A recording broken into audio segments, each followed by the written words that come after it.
कन्या राशि र कन्या लग्न भएका व्यक्तिहरूको लागि यही जेठको 19 गतेबाट गुरु ग्रह कर्कट राशि प्रवेश गर्दा कस्तो फल मिल्छ त? विशेष गरी कन्या लग्न भएका व्यक्तिहरूको लागि चौथो स्थान र सप्तम स्थानको मालिक देवगुरु बृहस्पति कुण्डलीको 11औं भावमा उच्च भएर बस्नु भएको छ।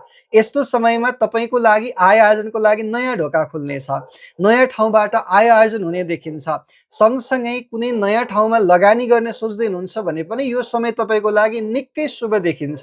र काहीँ पैसा फसेर बसेका छन् भने पनि धन आगमनको लागि यो 1 वर्षको समय तपाईँहरूको लागि शुभ मानिन्छ।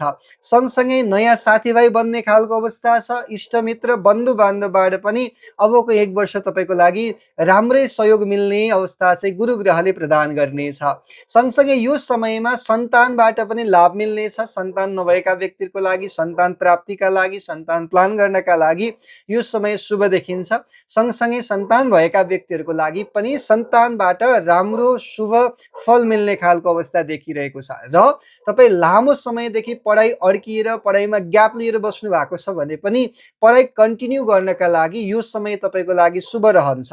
सँगसँगै पढाइको क्षेत्रमा पनि अहिलेको समय अबको 1 वर्ष तपाईँको उन्नति प्रगति नै हुने देखिन्छ।